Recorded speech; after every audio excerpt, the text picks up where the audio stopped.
Welcome back to our channel అండి. ఎలా ఉన్నారండి అందరూ? ఏం చేస్తున్నారు? చదువుకుంటున్నారా లేదా? సో ముందుగా అందరికీ హ్యాపీ చిల్డ్రన్స్ డే అండి. అలాగే మన ఛానల్ చూస్తున్న వాళ్ళు మీకు ఎవరైనా పిల్లలు ఉన్నట్లయితే చాలామంది హౌస్ వైఫ్స్ చూస్తారు కదండి, అట్లనే మ్యారేజ్ అయిన వాళ్ళు చాలామంది చూస్తారు మన ఛానల్. సో మీ పిల్లలకి కూడా హ్యాపీ చిల్డ్రన్స్ డే అండి, నా తరపున చెప్పండి వాళ్ళకి కూడా. సో ఇంకా ఈరోజు చిల్డ్రన్స్ డే కాబట్టి అంటే మా పెద్ద పాప స్కూల్లో అయితే ఏం సెలబ్రేషన్స్ అట్లా ఏం చేయరండి. చిన్న పాప వాళ్ళ స్కూల్ అంటే ప్లే స్కూల్ కాబట్టి వాళ్ళకి సెలబ్రేషన్స్ అయితే ఉంటాయి. ఇంకా మా చిన్న పాప అయితే ఇంకా పర్టికులర్గా తను ఐపీఎస్ ఆఫీసర్ అవుతుంది అంటే పెద్ద పెరిగిన తర్వాత. అంటే నేను ఫస్ట్లో అనుకునేదాన్ని నేను ఎట్లాగ అచీవ్ చేయలేకపోయాను కదా, ఐఏఎస్ ఐపీఎస్ ఇట్లా అవుదాం అనుకున్నా, యూపీఎస్సీ క్లియర్ చేయలేకపోయాను కదా.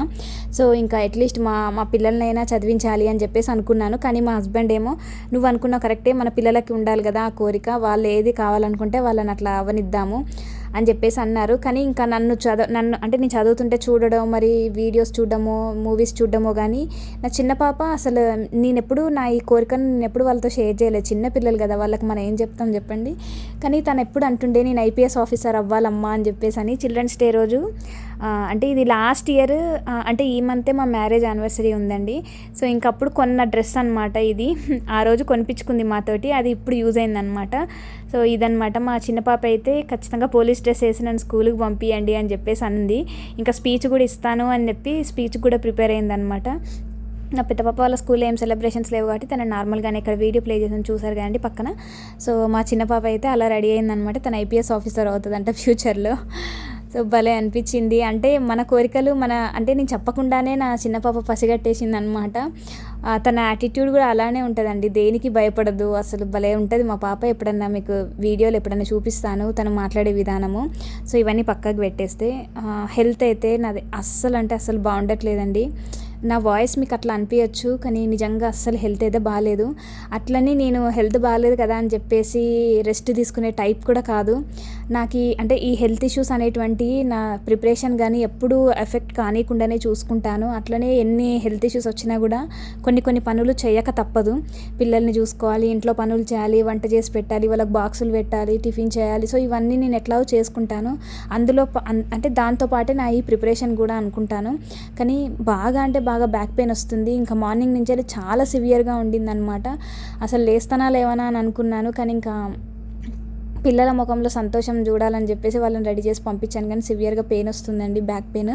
అంటే నిన్నటి నుంచి గ్రూప్ 4 రిజల్ట్స్ అవుట్ అవుతాయి, ఏ క్షణమైనా రిజల్ట్స్ వస్తాయి అని చెప్పినప్పటి నుంచి నిజంగా భయం వేస్తుంది. ఏమో ఈ వీడియో అయితే పవర్ లేదండి. ఇప్పుడు నేనైతే వీడియో రికార్డ్ చేసి అయితే పెడుతున్నాను. ఈ వీడియో అప్లోడ్ అయ్యే టైంకి వస్తాయో మరి ఎప్పుడు వస్తాయో తెలియదు నాకైతే. అసలు ఇప్పుడు మా ఏరియా సైడ్ అంటే ఓన్లీ వాయిస్ కాల్సే అనమాట. నార్మల్గా మా మొబైల్కి సిగ్నల్ ఉండదు. కేవలం నెట్ ఆన్లో ఉంటే, వైఫై ఉంటేనే మాకు సిగ్నల్ వస్తేనే నాకు కాల్స్. ఇప్పుడు ప్రజెంట్ నేనున్న ఈ సిచ్యువేషన్, ఈ టైంలో నాకు అసలు సిగ్నల్ ఉండదు, ఏం లేదు. కానీ వాయిస్ అయితే రికార్డ్ చేసి పెడుతున్నాను. ఏమో ఏ టైంలో రిజల్ట్స్ వస్తాయో తెలియదు అని అన్నప్పటి నుంచి భయం వేస్తుంది. కరెక్ట్ టైంకి పవర్ పోయింది ఏంట్రా అని చెప్పేసి అనుకుంటున్నాను. చూడాలి.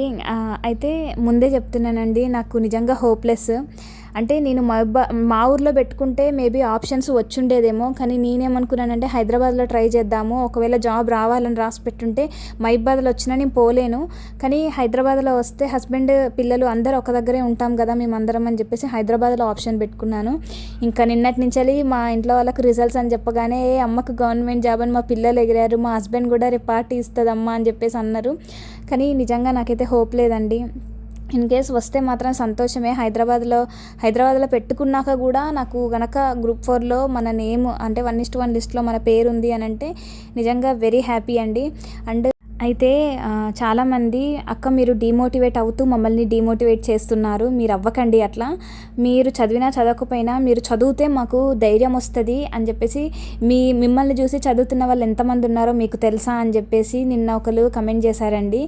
మీరు ఇట్లా అంటే బయాస్డ్గా ఉండకండి, చదివితే చదవండి లేకపోతే లేదు అని అంటే. అసలు ఫస్ట్ థింగ్ అండి, మీరు నా ఛానల్ని చూస్తున్న మన సబ్స్క్రైబర్స్ అంటే మన బ్రదర్స్ సిస్టర్స్, నేను ఎప్పుడు సబ్స్క్రైబర్స్ అని అననండి. నేను మిమ్మల్ని ఎప్పుడు అంటే మిమ్మల్ని బ్రదర్గా ఒక సిస్టర్గానే ఎప్పుడు నేను అంటూ ఉంటాను.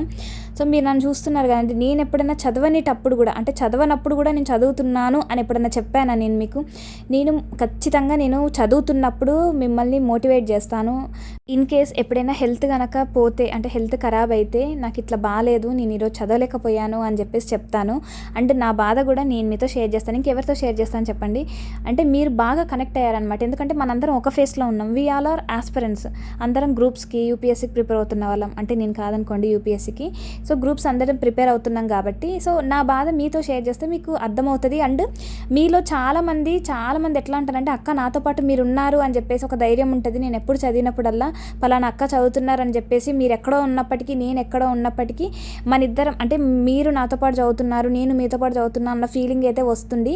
అండ్ ఎప్పటి నుంచి తెలుసా 2 years నుంచి నన్ను రెగ్యులర్గా చూస్తున్న వాళ్ళందరూ వాళ్ళతో పాటు నన్ను ఒక కోఆస్పరెంట్గా నాతో పాటు తను చదువుతుంది అని చెప్పేసి చాలామంది మెయిల్లో కూడా వాళ్ళ యొక్క ప్రాబ్లమ్స్ షేర్ చేస్తూ వాళ్ళ యొక్క ఎప్పుడైనా స్టక్ అయినప్పుడు అక్క మరి ఇక్కడ రావట్లేదు ఏం చేయాలని చెప్పేసి అడిగితే ప్రతి ఒక్కరికి నేనైతే మ్యాక్సిమం అందరికీ సొల్యూషన్ ఇచ్చుకుంటా.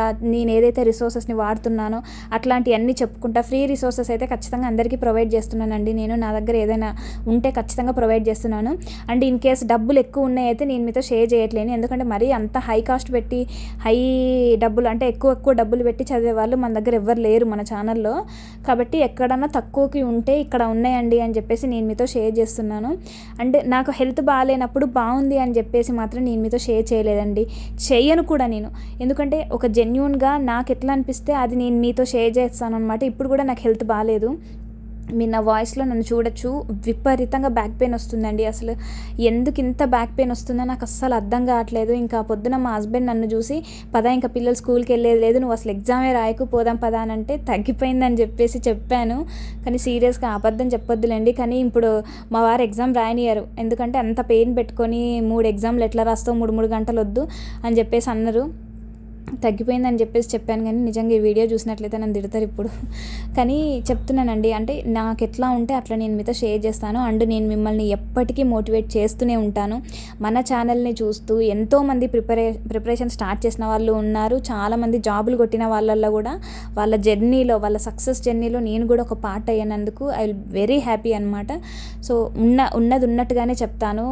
నేనే చదవనప్పుడు తీసుకొచ్చి నేను చదువుతున్నానని చెప్పను. అండ్ మీ అందరికీ తెలుసు నేను ఫస్ట్ నుంచి ఎంత జెన్యూన్గా ఉంటానో. అండ్ యూపీఎస్సీకి ప్రిపేర్ అయినప్పుడు ఎట్లా ప్రిపేర్ అయినా, గ్రూప్ 1కి ప్రిపేర్ అయినప్పుడు ఎట్లయినా, గ్రూప్ 4కి ఎట్లా ప్రిపేర్ అయినా, ఇప్పుడు గ్రూప్ 3కి కూడా సపరేట్గా. అంటే ఇప్పుడు కొత్తగా ఎవరైనా గ్రూప్స్కి ప్రిపేర్ అవ్వాలి అనుకునే సిస్టర్స్ కానీ బ్రదర్స్ కానీ నేను ఒకటి చెప్తాను, మీరు నన్ను తిట్టుకున్నా పర్వాలేదు, నేను ఒకటి చెప్తాను వినండి. సపరేట్గా గ్రూప్ 3కి, గ్రూప్ 2కి, గ్రూప్ 4కి ఇట్లా తీసుకునే బదులు అంటే గ్రూప్ 2 ఎస్పెషల్గా గ్రూప్ 2 ప్రిపేర్ అవ్వాలి అని అనుకునే వాళ్ళైతే మాత్రము జాయిన్ అయిపోండి ఏదన్నా కోచింగ్ ఇన్స్టిట్యూట్లో. లేదు అని అనుకుంటే మేము అన్ని ఒకటే మేము తీసుకోవాలి కోచింగ్, కానీ అది అన్ని గ్రూప్స్ ఎగ్జామ్స్కి రాసేలాగా ఉండాలి అంటే బెటర్ మీరు గ్రూప్ 1 కోచింగే తీసుకోండి. ఏదైనా తక్కువలో ఉంటే గ్రూప్ 1 కోచింగ్ తీసుకోండి. ఆ కోచింగ్ మెటీరియల్ తోటి అన్ని గ్రూప్ ఎగ్జామ్స్ రాయొచ్చు. ఒక్క గ్రూప్ 2కి, గ్రూప్ 3కి కూడా అట్లనే అనుకోండి. కానీ నాకేమనిపించిందంటే ఇప్పుడు మేమందరము గ్రూప్ 1 ప్రిపేర్ అయిన వాళ్ళందరూ మీరు చూడండి, గ్రూప్ 3 కానీ గ్రూప్ 2 కానీ రాసిన వాళ్ళని అడగండి, మీరు గ్రూప్ 1 ప్రిలిమ్స్ పాస్ అయ్యారా, గ్రూప్ 1 రాసారా అని అడగండి. ఆల్మోస్ట్ అందరూ గ్రూప్ 1 మేము రాసామనే చెప్తారు. రేపు మీరు ఎగ్జామ్లో మీరు సెంటర్లో కూర్చున్నప్పుడు కూడా అడగండి. సో ఎంతమంది గ్రూప్ 1కి అప్లై చేశారు, ఎంతమంది గ్రూప్ 1 రాస్తారో మీకు అర్థమవుతుంది.